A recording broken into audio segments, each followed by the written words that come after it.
O som que partiu minha alma não foi o de um grito ou de um pranto, mas o clique agudo e metálico das algemas se fechando nos pulsos do meu filho. Ali, na porta da nossa casa, o lugar que construí com tanto sacrifício, eu vi João, meu menino de 40 anos, ser transformado em um criminoso diante dos meus olhos. Ele não chorou, não protestou, apenas me lançou um olhar vazio, oco, desprovido de qualquer remorso que pudesse me dar um fio de esperança. Aquele olhar era a confirmação silenciosa de tudo o que eu temia. O mundo ao meu redor pareceu perder o som, e tudo o que eu conseguia sentir era o ar frio da manhã entrando pela porta aberta. Um ar que parecia carregar o cheiro de uma justiça amarga e tardia. Meu corpo inteiro tremia, não de frio, mas do choque de ver o amor da minha vida se transformar em um estranho. Um dos policiais, um homem de feições cansadas, se aproximou de mim com uma delicadeza que contrastava brutalmente com a cena. Ele me estendeu um copo de plástico com água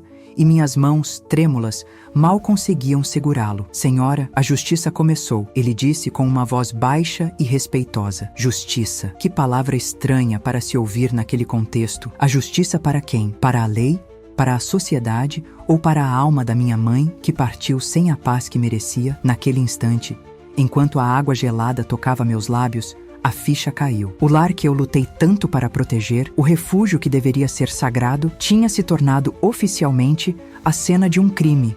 E o culpado tinha o meu sangue, o meu sobrenome e as memórias da minha juventude. Eu permaneci ali, paralisada na soleira da porta, vendo a viatura desaparecer no final da nossa rua tranquila em Taboão da Serra. O sol começava a nascer, pintando o céu com cores suaves, uma ironia cruel diante da escuridão que havia se instalado dentro de mim. O silêncio que se seguiu à partida deles era mais ensurdecedor do que qualquer sirene. Era um silêncio carregado de perguntas não feitas, de palavras não ditas, de anos de sofrimento contido. Cada objeto dentro de casa parecia me acusar. A poltrona vazia da minha mãe, a poeira sobre os móveis, as janelas fechadas que impediam a luz de entrar. Como eu não vi, ou pior, como eu vi e não fui capaz de impedir que a nossa história terminasse assim. O olhar do meu filho se repete em minha mente como uma fotografia queimada. Eu o procurei naquele rosto, o menino que segurei no colo, o jovem sonhador para quem dediquei cada um dos meus dias. Mas ele não estava mais lá. No lugar dele,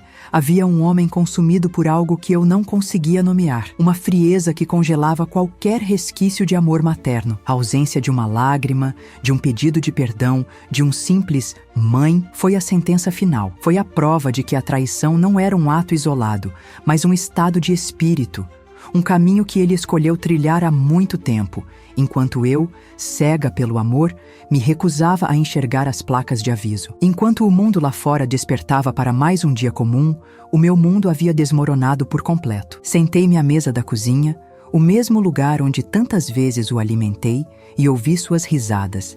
E o copo d'água ainda estava na minha mão. Era como se a minha vida inteira tivesse se resumido àquele momento, aquela escolha terrível que precisei fazer. E no fundo do meu coração partido, uma pergunta dolorosa começou a se formar. Uma pergunta que talvez assombre outras mães, outros pais, outras pessoas que amaram demais. Você já se viu forçado a escolher entre proteger seu filho e fazer a coisa certa? A linha que separa o amor da cumplicidade é tão fina quanto um fio de navalha. A verdade é que as algemas foram apenas o símbolo visível de uma prisão que já existia há muito tempo dentro daquelas paredes. Minha mãe e eu fomos prisioneiras de uma negligência silenciosa, de uma ganância disfarçada de cuidado. Aquele policial disse que a justiça tinha começado, mas ele estava enganado. A justiça não começou com a chegada dele. Ela começou no dia em que eu, sua mãe, finalmente encontrei a coragem de quebrar as correntes invisíveis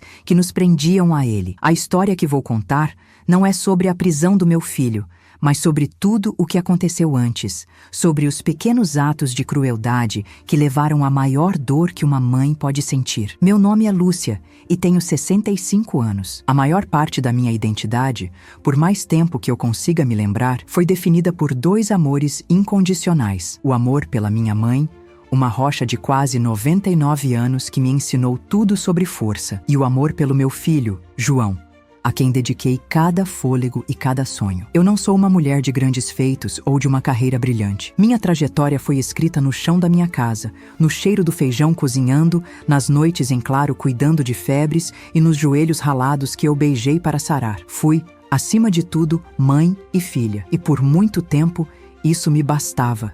Era o meu universo inteiro. E eu acreditava que nesse universo reinava o amor e o cuidado mútuo. Uma aliança sagrada que o tempo jamais poderia quebrar. Nossa casa, aquela mesma que hoje parece um mausoléu de lembranças tristes, já foi o lugar mais feliz do mundo. Eu fechava os olhos e sentia o cheiro do bolo de fubá que minha mãe adorava.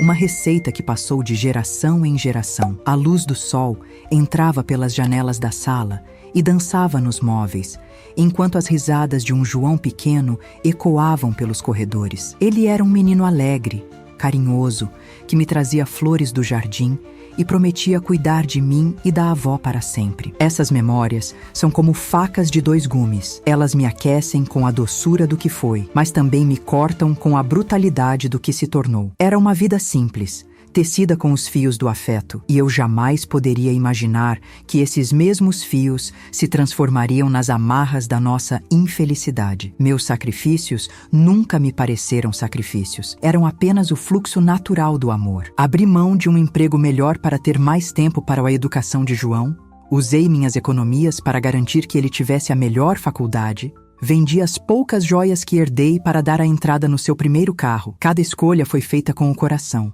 na esperança de construir para ele um futuro mais brilhante do que o meu. Para minha mãe, minha dedicação era uma forma de retribuir a vida que ela me deu. Banhá-la, alimentá-la, ouvir suas histórias pela milésima vez era um privilégio. Meu maior orgulho não era nada material, mas sim olhar para os dois e sentir que minha missão na Terra estava sendo cumprida, cuidar da minha família com toda a dignidade que eles mereciam. Hoje, falo com vocês de um lugar muito diferente, um centro de reabilitação. A ironia é cruel, não é? Passei a vida cuidando dos outros para, no fim, precisar ser cuidada por estranhos. Estou me reabilitando, não de uma doença física, mas de uma ferida na alma, uma traição que veio do meu próprio ventre. O contraste entre o meu passado e o meu presente é um abismo. A mulher que comandava seu lar com amor e firmeza hoje reaprende a confiar, a dormir uma noite inteira sem acordar com o coração aos pulos. O cheiro de bolo foi substituído pelo cheiro de desinfetante,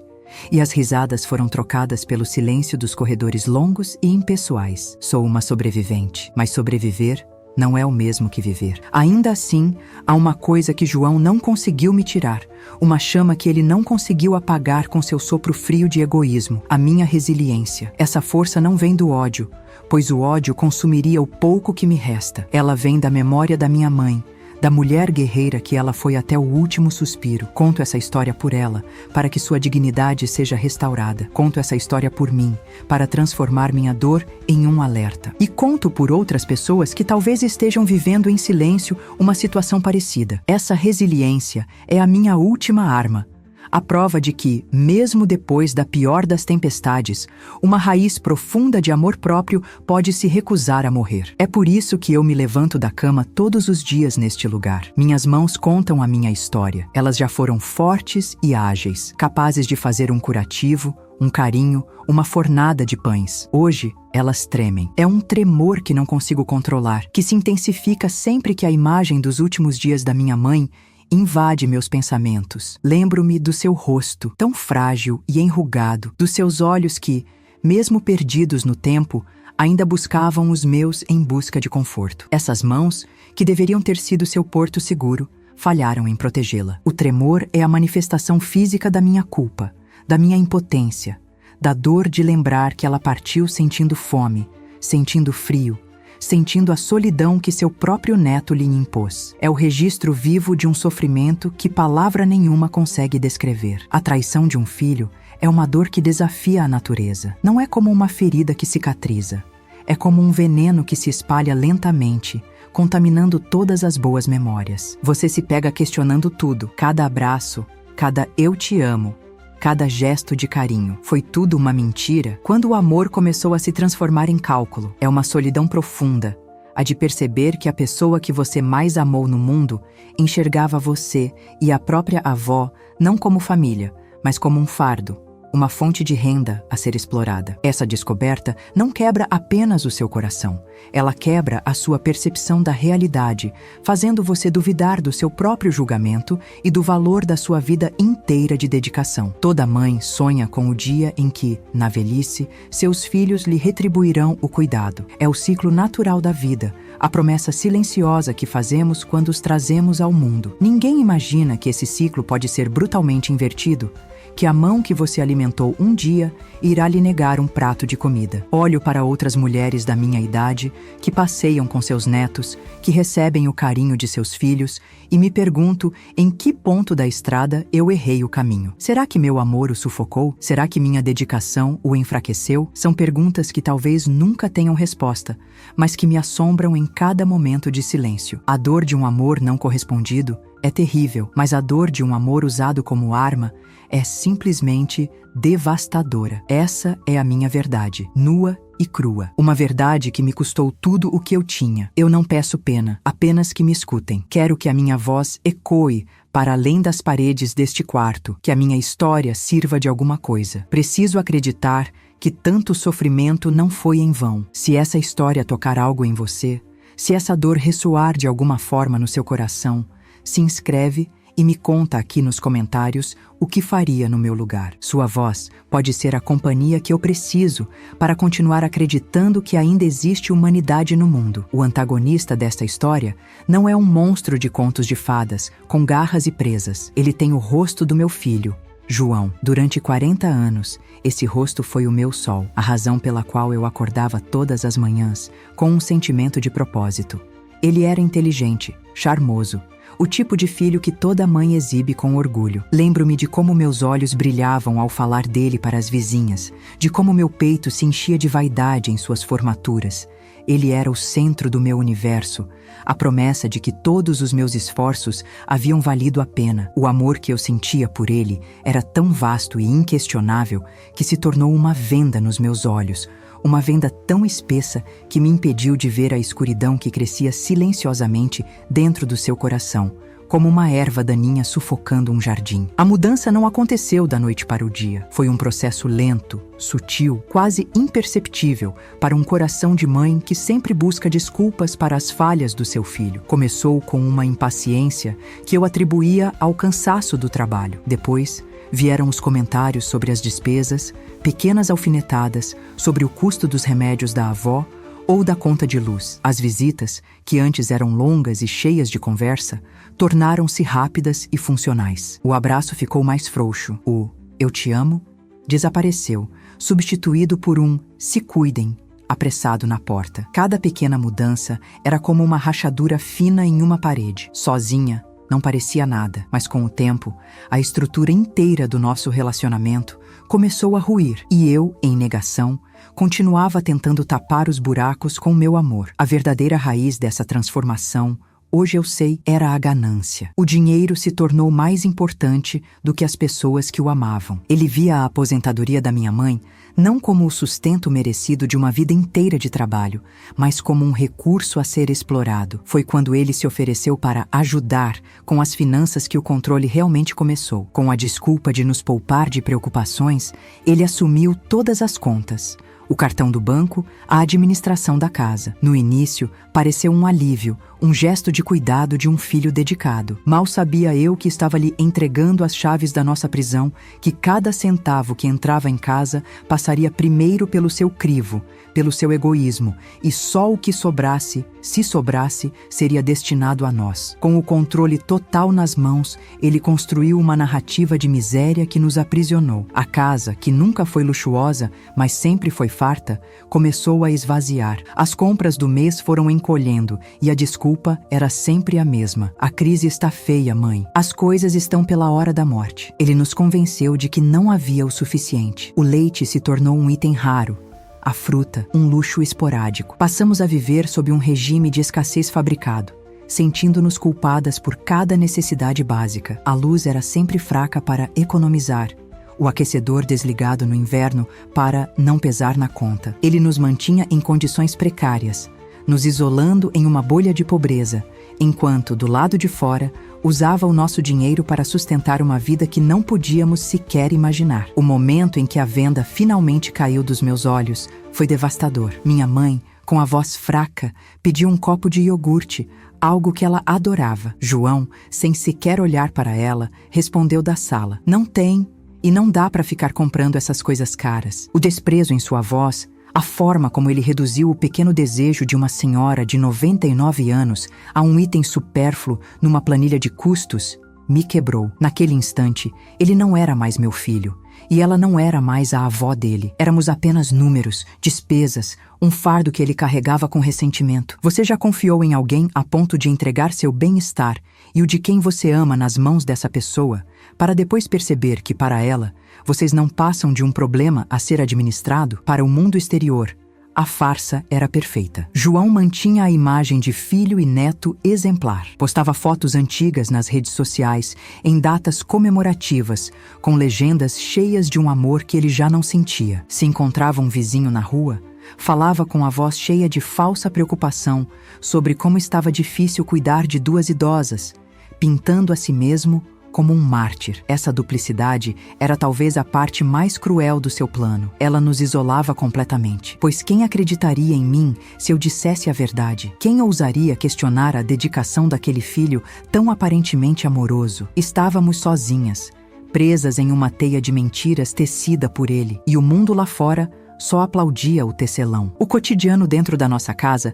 se tornou um exercício de sobrevivência silenciosa. O ar era pesado, denso, carregado com as palavras não ditas e com o cheiro de mofo e tristeza que se impregnava nos móveis, nas cortinas, na nossa pele. A luz era sempre fraca, pois João insistia que precisávamos economizar.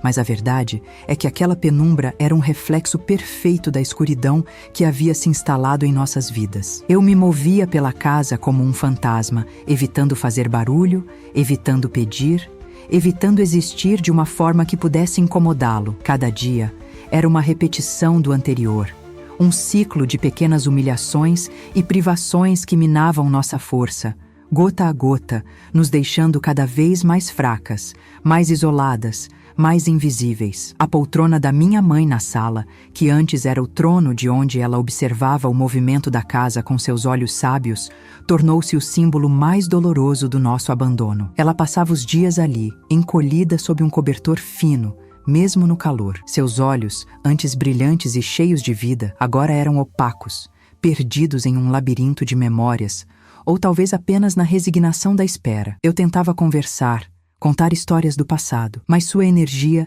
ia se esvaindo. A fome, não só de comida, mas de afeto, de dignidade, a consumia lentamente. E eu via tudo aquilo acontecer, a poucos metros de distância, sentindo-me a pessoa mais impotente do mundo, uma capitã que via seu navio afundar em câmera lenta. A porta do quarto da minha mãe, que João insistia em manter fechada na maior parte do tempo, era a fronteira física do nosso isolamento. Ele dizia que era para ela descansar melhor, para não pegar corrente de ar, mas eu sabia que era para nos separar, para quebrar o último laço de cumplicidade que nos restava. Era para que eu não visse o que ele não lhe dava, para que ela não ouvisse minhas súplicas silenciosas. À noite, eu encostava o ouvido na madeira fria, tentando captar o som da sua respiração, rezando para que ela estivesse bem. Aquela porta deixou de ser uma simples passagem para se tornar o muro de uma prisão. E o som da chave dele girando na fechadura era o som da nossa liberdade sendo trancada. A cozinha,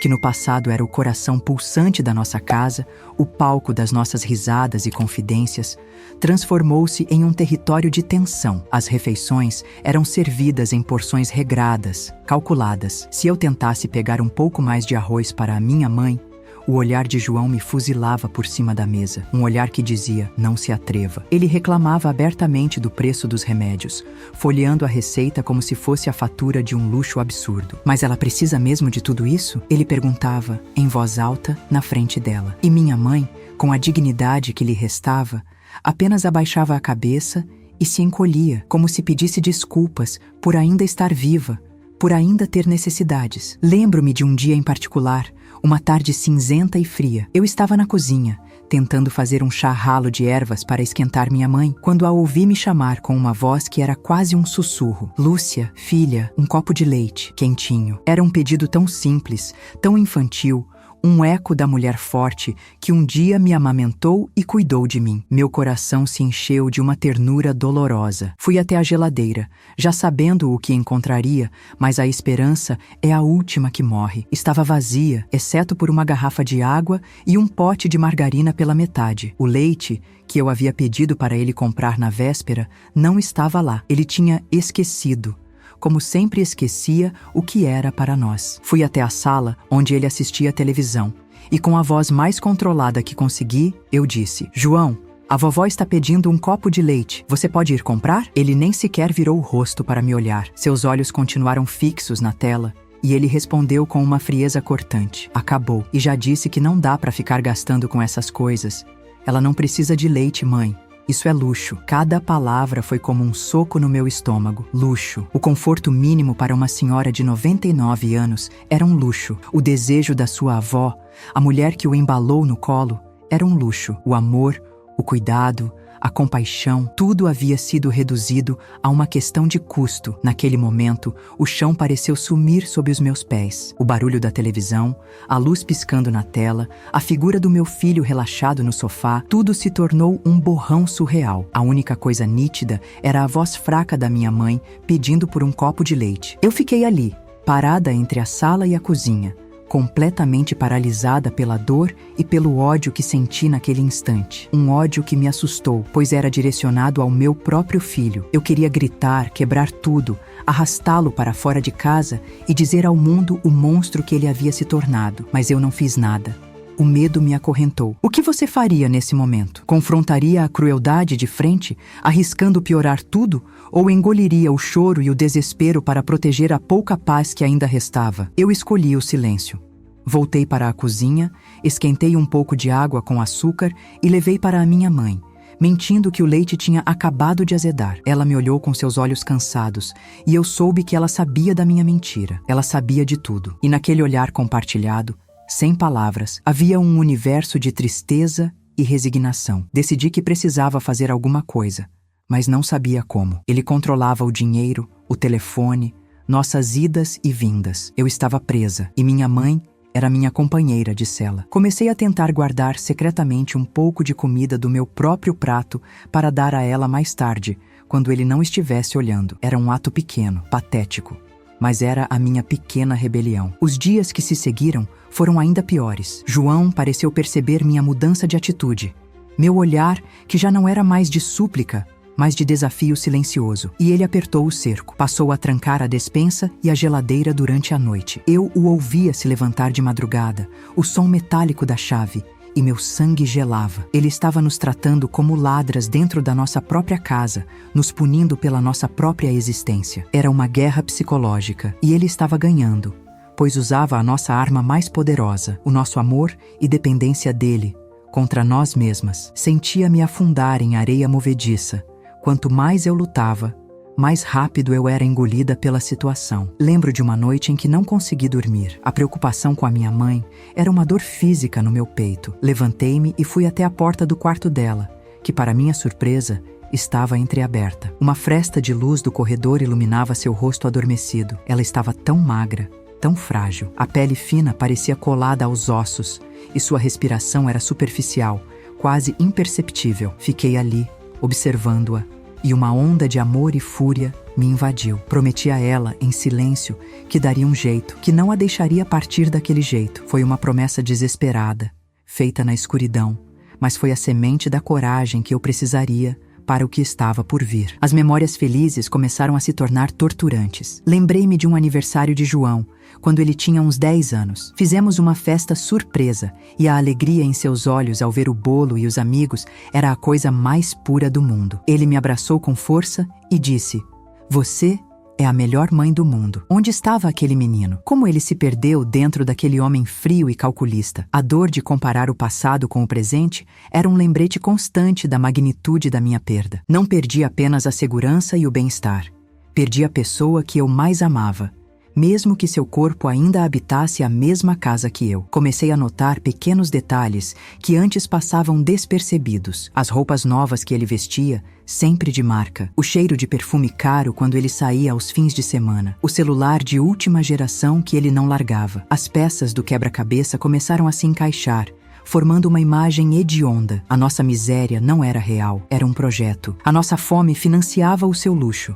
A nossa fraqueza era o alicerce da sua vida de aparências. Essa constatação foi como um veneno lento que me adoeceu de dentro para fora, transformando minha tristeza em uma raiva fria e determinada. Meu filho havia se tornado um ladrão. Ele não roubava joias ou dinheiro de estranhos.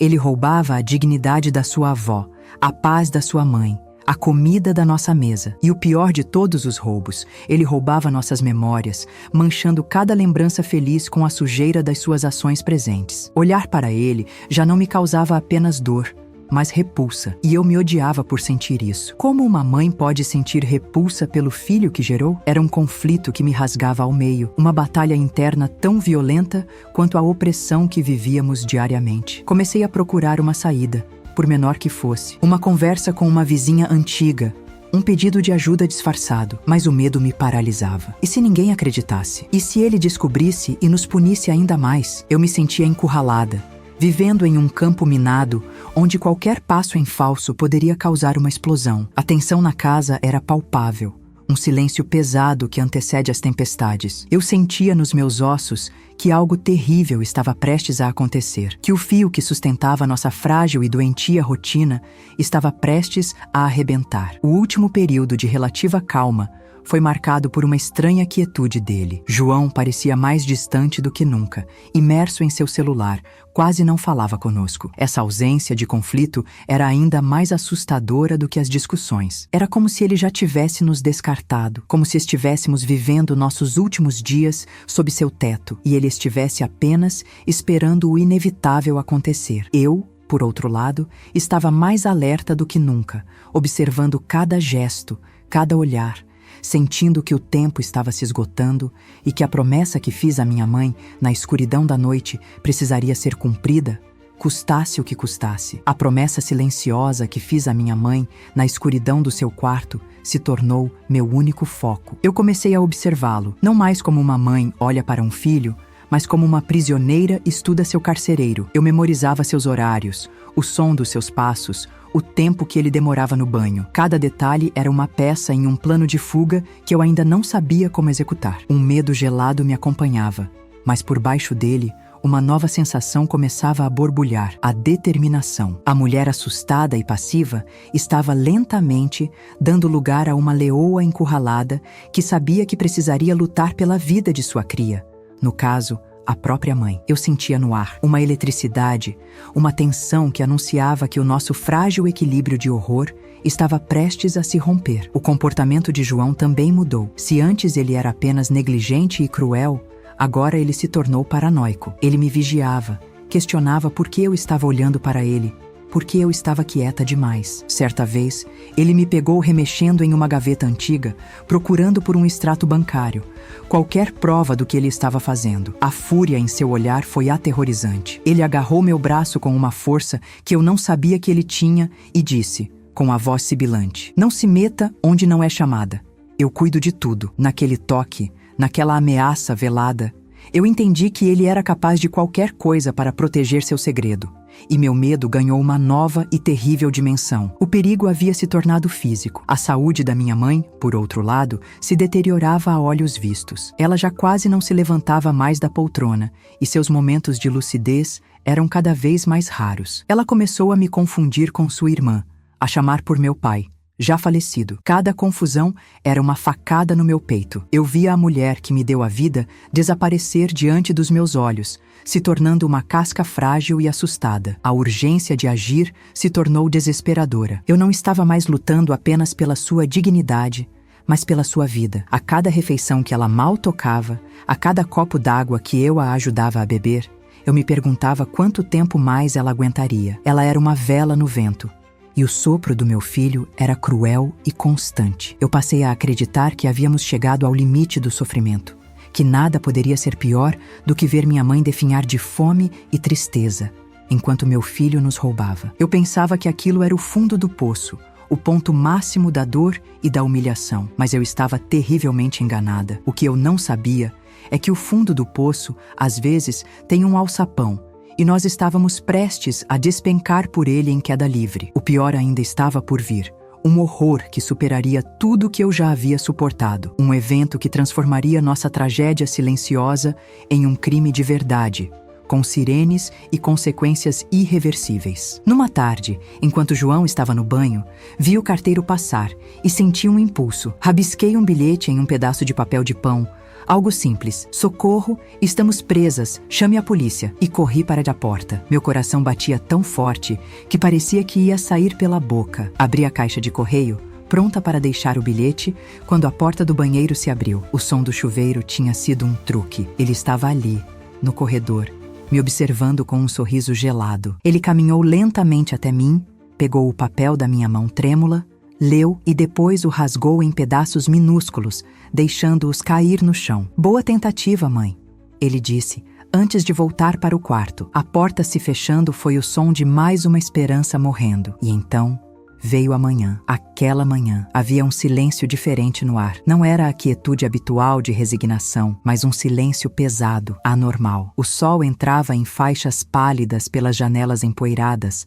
mas não trazia calor. Até o canto dos pássaros lá fora parecia abafado. Minha mãe não havia me chamado, nem feito nenhum som. João, por sua vez, estava sentado à mesa da cozinha, tomando café com uma calma que me arrepiou. Ele não ligou a televisão, não pegou o celular, estava apenas ali, quieto, esperando. Era a calmaria antes da tempestade, a quietude assustadora que a natureza faz antes de um terremoto. E eu sabia, com cada fibra do meu ser, que aquele era o dia em que tudo seria destruído. Em um momento bizarro, que hoje me parece uma alucinação, João se levantou e pegou uma maçã da fruteira quase vazia. Ele a lavou, cortou em fatias finas e colocou em um prato. Caminhou até a poltrona e ofereceu à minha mãe. Ela, em um raro momento de clareza, o olhou e aceitou um pedaço. Por um segundo, um instante de loucura, eu me permiti ter esperança. Vi ali um vislumbre do meu menino, um ato de cuidado, por menor que fosse. Será que ele se arrependeu? Será que seu coração de pedra finalmente havia rachado? Meu peito se encheu de uma emoção confusa, uma vontade de chorar de alívio, de perdoar tudo e voltar a ser uma família. Mas a esperança durou apenas o tempo de uma mastigada. Após engolir o pequeno pedaço de maçã, minha mãe começou a tossir. Uma tosse seca, fraca. João se afastou dela, seu rosto voltando a ser uma máscara de indiferença. Ele voltou para a cozinha e começou a lavar a louça, como se nada estivesse acontecendo. A tosse da minha mãe ficou mais fraca, e então ela tentou se levantar da poltrona, talvez para pedir água. Suas pernas, enfraquecidas por meses de má alimentação e inatividade, cederam. E então eu ouvi. Não foi um grito, foi um som oco, surdo. O som de um corpo frágil batendo no chão de madeira. Um som que vai ecoar na minha alma pelo resto da eternidade. A imagem que se seguiu está gravada a fogo na minha memória. Minha mãe, caída no chão, um pequeno anjo quebrado ao lado da poltrona. O tempo parou. O mundo se resumiu àquele corpo inerte e ao barulho da água correndo na pia da cozinha, onde meu filho continuava sua tarefa, indiferente. O que aconteceu a seguir foi o fim da minha vida como eu a conhecia e o começo de um pesadelo que eu nunca imaginei ser possível. Se quer saber como isso acabou, se inscreve agora e comenta o que você acha que vai acontecer. O som oco do corpo da minha mãe no chão me tirou do transe. Em uma fração de segundo, a paralisia se desfez e eu corri até ela, meu próprio corpo fraco protestando com a urgência. Ajoelhei ao seu lado no chão frio e vi seus olhos entreabertos, vidrados, a respiração tão rasa que mal parecia existir. Mãe, fala comigo, eu supliquei. Minha voz um fiapo trêmulo e desesperado. Toquei seu rosto e a pele estava fria, pálida. O pânico me subiu pela garganta, um grito silencioso de puro terror. Eu a virei para mim e sua cabeça pendeu, sem vida. João! Gritei, a plenos pulmões, a primeira vez em anos que minha voz ecoava com força naquela casa. Pelo amor de Deus, João, ajuda aqui. A vovó caiu. Ele não veio correndo. Ouvi o som da torneira se fechando, seguido por um silêncio que durou uma eternidade. Depois, seus passos, lentos, arrastados, sem nenhuma urgência. Ele apareceu na porta da sala, secando as mãos em um pano de prato, e olhou para a cena com uma frieza que me gelou a espinha. Seus olhos não demonstravam choque, nem medo, apenas um cálculo frio. Ela tropeçou. Ele perguntou, a voz calma, analítica, como se estivesse observando um objeto quebrado no chão e não a própria avó. Chama a ambulância, João.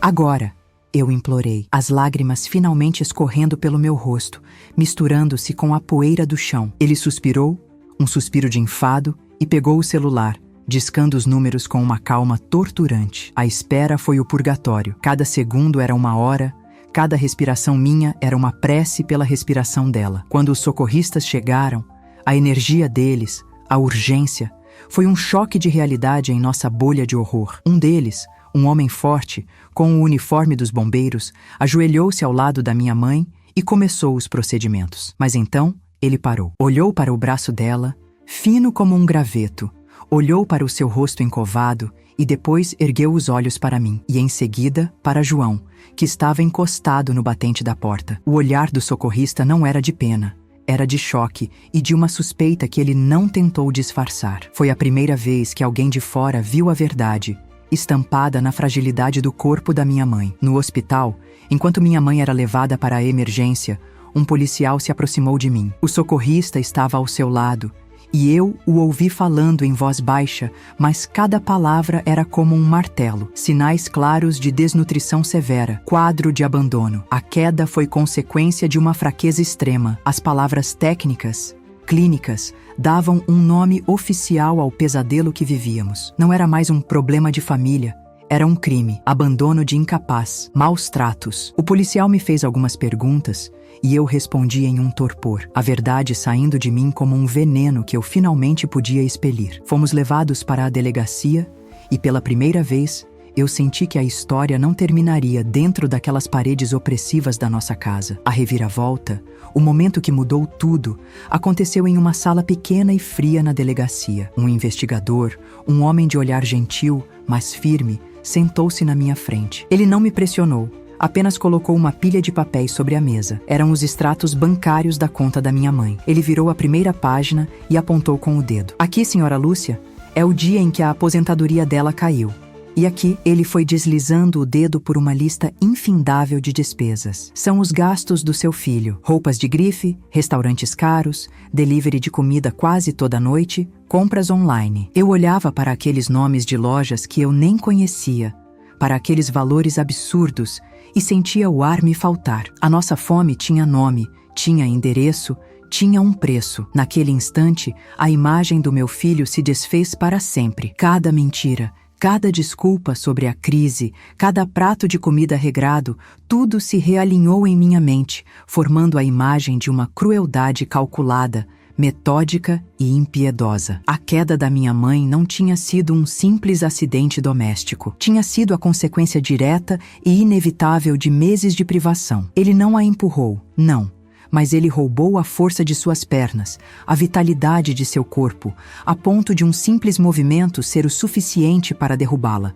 A verdade não me libertou, como dizem. A verdade me quebrou em 1000 pedaços, porque junto com ela veio a certeza de que o filho que eu amava não existia mais, talvez nunca tenha existido. E ali, naquela sala de delegacia, diante das provas irrefutáveis da sua traição, algo mudou dentro de mim. O amor de mãe, aquele sentimento feroz e protetor, se contorceu e morreu. E de suas cinzas nasceu algo diferente. O amor de uma filha. Uma filha que viu sua mãe ser humilhada, definhar e quase morrer, e que não podia mais ser cúmplice daquele horror através do seu silêncio. O investigador me perguntou se eu estava disposta a prestar um depoimento formal contra o meu filho. E eu soube que era a decisão mais terrível e a única decisão possível. Naquele momento, eu matei dentro de mim a mãe de João, para que a filha de Antônia pudesse finalmente lutar. Você teria a coragem de fazer o mesmo? De colocar a justiça acima do sangue do seu sangue? Quando o vi novamente,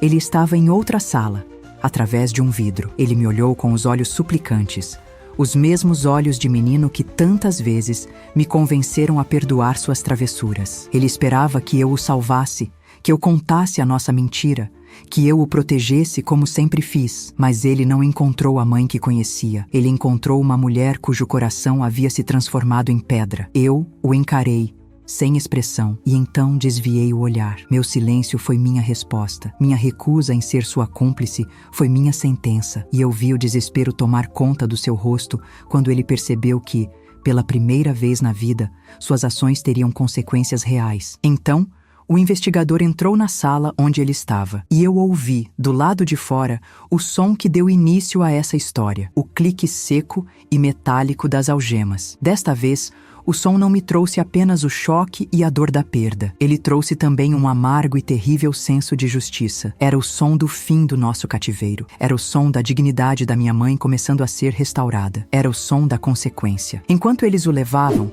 ele olhou para mim uma última vez, o rosto contorcido em incredulidade e raiva. Mas eu não senti nada. Naquele momento, eu só conseguia pensar na minha mãe, lutando pela vida em um hospital e na promessa que eu finalmente estava cumprindo. Estou sentada perto da janela do meu quarto, neste centro de reabilitação. Daqui, eu vejo o mundo seguir seu curso. Vejo crianças correndo, casais passeando de mãos dadas, a vida pulsando lá fora com uma normalidade que me parece de outro planeta. Minha mãe não sobreviveu. Ela lutou por 2 semanas no hospital, mas seu corpo, tão enfraquecido, não resistiu. Os médicos disseram que foi uma pneumonia, mas eu sei a verdade. Ela morreu de tristeza, de abandono. E eu, que estou aqui me recuperando, sinto que uma parte de mim morreu junto com ela naquele chão frio. Reabilitar-se, eles dizem. Como se fosse possível consertar uma alma que foi partida em tantos pedaços. Eu não sou mais a Lúcia que existia antes. Sou apenas o que sobrou dela. Há alguns dias, recebi a notícia. Uma assistente social veio até o meu quarto, sentou-se ao meu lado e, com uma voz suave, me disse que o julgamento havia terminado. João foi condenado. A pena foi longa, por abandono de incapaz seguido de morte e por apropriação indébita. Ela me deu os detalhes, os anos, os termos legais, mas as palavras flutuavam ao meu redor sem fazer muito sentido. Não senti alegria, nem um senso de vitória. Senti apenas um peso imenso se deslocando dentro de mim. O capítulo final da nossa tragédia familiar havia sido escrito, e a sentença não era apenas para ele. De certa forma, todos nós fomos condenados àquele destino, no momento em que o dinheiro se tornou mais importante que o amor. Depois que a moça saiu, eu me aproximei da janela e respirei fundo. E pela primeira vez em anos, eu senti meus pulmões se encherem de ar de verdade, sem o nó de medo e ansiedade que sempre me sufocava. Foi um alívio, mas um alívio doloroso,